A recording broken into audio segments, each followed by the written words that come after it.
자기가 선택하지 않은 재혼 가정이 되는 게 나중에 성장 과정에서 엄마는 마음대로 그냥 둘에서 셋이 돼버렸고 이렇게 원망을 할까봐 나중에.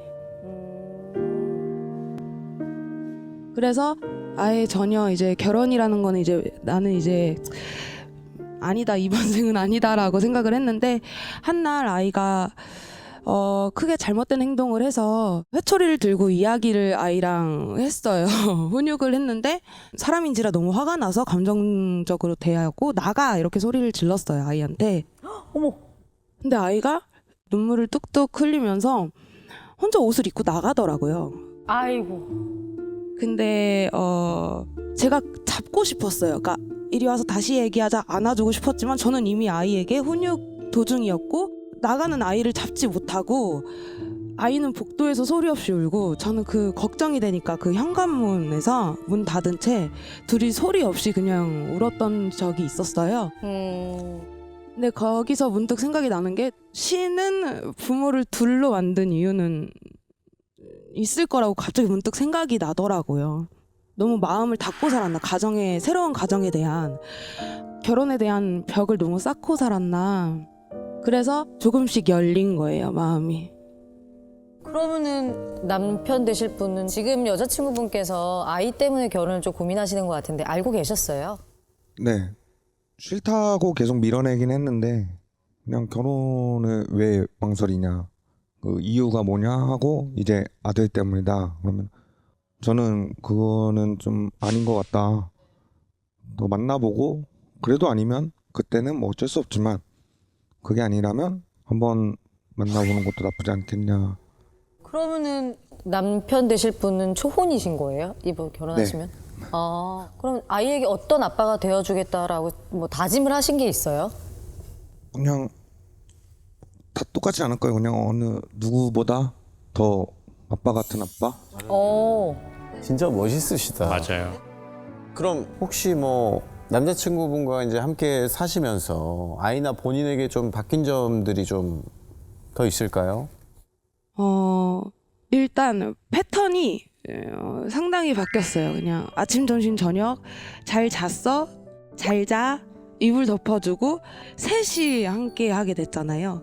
좋네요. 맞아요. 네, 그게 저는 아이를 의식하지 않았는데 아이가 심리 상담을 해요. 받고 있는데 심리 상담 들어가기 전에 아이가 스티커를 붙여요. 오늘 기분의 스티커.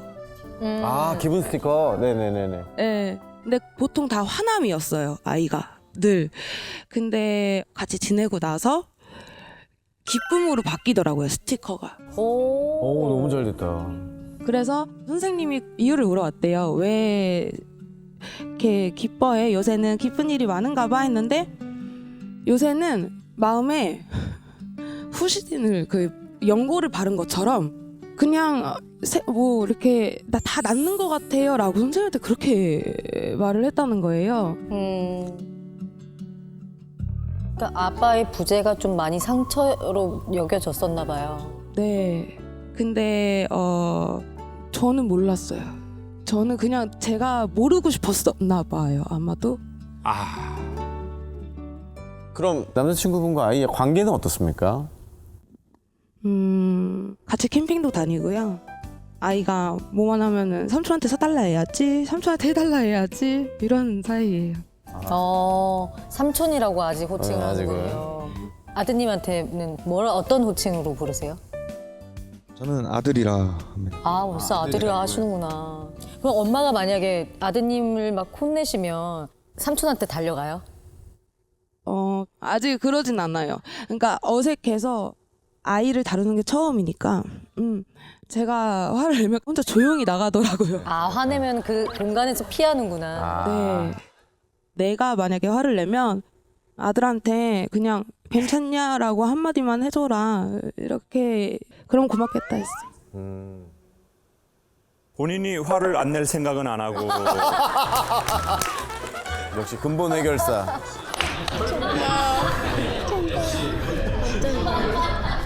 본인은 해놓고 너희들이 정리를 좀 잘해라 라고 하는 어머니이시네요. 근데 이제 우리 어머니는 지금 30 초반이세요. 어떻게 되는 거예요? 32살입니다. 그래요. 32이면 엄청 젊은 나이란 말이에요. 근데 그 사고의 프레임이 옛날 사람들이 갖고 있는 좀 요 딱 그 시선에 대한 요 그 프레임이 있으신 것 같아요. 그게 뭐냐면 또 이번에 내가 두 번째인데 또 여기서 또 내가 끝이 좋지 않으면 어떡하지? 그러면 아이는 더 스트레스를 받을 텐데, 더 나에 대한 신뢰가 없어질 텐데, 더 상처를 받을 텐데, 그러니까 애초에 시작하지 말아야지. 지금 32살인데 저희 큰 누나 같단 말이에요. 지금 큰 누나 몇 년 있으면 칠순이란 말이에요. 그래서 저는 이렇게 말씀드리고 싶어요. 결혼이라는 것이 쉽지 않고 전혀 다른 두 사람이 하나의 가정을 이루고 산다는 것 자체가 매우 복잡하고 때로는 우리가 또 뭔가를 놓쳤을 수도 있고 후회할 일이 있었을 수도 있는데 그러면 거기에 대해서 또 우리는 어떻게 바라볼지 그것이 되게 중요한 거거든요. 근데 우리는 이제 이게 없고 그냥 이렇게 했냐 안 했냐 요 프레임으로만 보니까 이제 그 다음 삶은 없어지거나 그렇게 돼버린 것 같아요. 맞아요. 그리고 설령 이 결과의 끝이 좋지 않다 하더라도 이별을 하고 나서 우리의 그 다음의 삶은 또 있단 말이에요. 그러면 그 삶에 대해서도 그 사고의 프레임은 대처 방법이 절대 못 되더라고요. 맞아. 그러니 이거는 해라 마라 이 문제가 아니라 조금씩이라도 우리가 세상을 유연하게 조금씩 접근했으면 좋겠는 거예요. 가족에 대해서도 사랑에 대해서도. 그러면 어떻게 해야 되느냐? 저는 아들이니까 아들 입장에서 말할게요.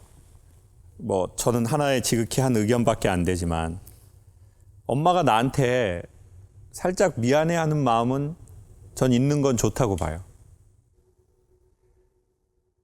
왜냐하면 엄마가 미안해하지 않는 거는 약간 상처가 될 수 있을 것도 같아요. 그런 엄마들도 있거든요. 엄마도 처음부터 엄마였던 게 아니야. 실수하고 실패하면서 배운다고 김창옥 강사님께서 말씀하셨어. 제발 저의 이름을 그렇게 팔아쳐먹지 맙시다. 잘못된 구독자. 예를 들어 저 같은 경우에는 아버지하고 저하고 저희 아버지가 이제 청각장애가 있으셨기 때문에 저는 아버지하고 대화 같은 대화를 한 번도 못 해봤어요. 단 한 번도.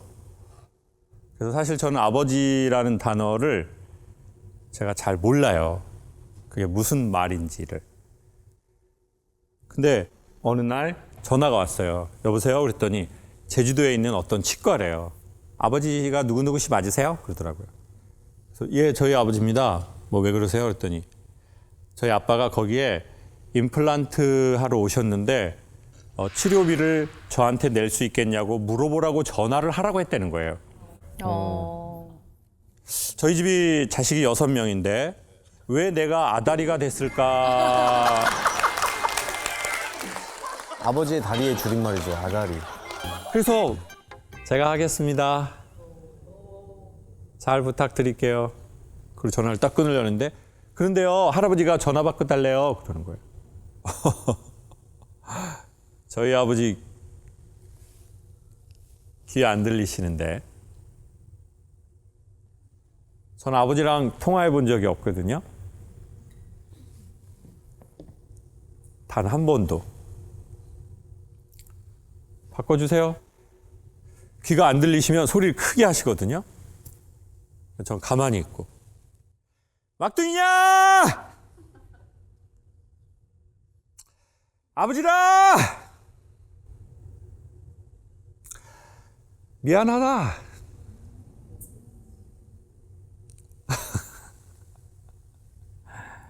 내 미안하다는 얘기를 진짜 미안하신지 작게 하시더라고요. 마음이 진짜 미안하신가 보네. 그 생각이 들더라고요.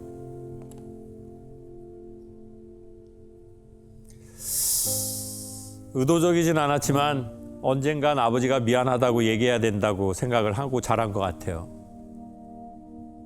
아빠는 엄마한테 미안하다고 해야 돼.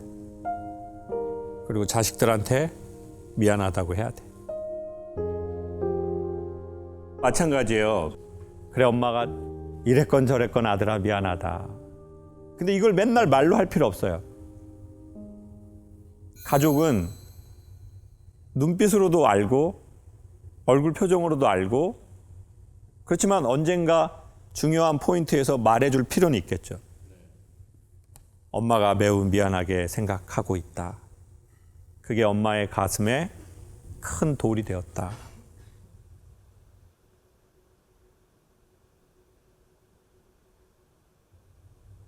그리고 그 아들도 그걸 느껴요. 엄마가 나한테 미안해 한다는 걸. 그렇죠. 근데 아들들이 그러진 않아요. 엄마 나한테 미안해야 돼. 이런 아들들은 아마 거의 없을 거예요. 아들 입장에서 진짜 바라는 건 뭐냐면, 제가 보기에 엄마가 당연히 지금 어리니까 나를 소외시키지 않기를 당연히 바라고, 근데 엄마가 좀 건강하게 살아갔으면 좋겠어요. 우리 엄마가 건강하게 자기의 삶을 살아갔으면 하는.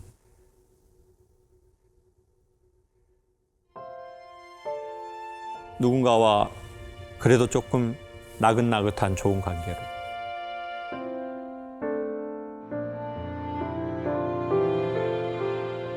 그러다가 우리는 또 의도치 않게 또 사이가 틀어질 수도 있고 때로는 이별을 할 수도 있습니다.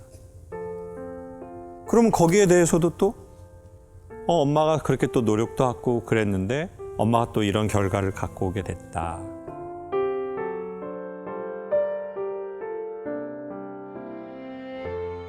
저는 그러한 방향이 더 좋은 것 같아요. 너무 아무것도 두려워서 하지 못하는 것은 비추 같습니다. 지금 찾아온 것이 매우 진솔하고 괜찮은 사랑이라면 저는 주사위를 던져보시라고 말하겠습니다.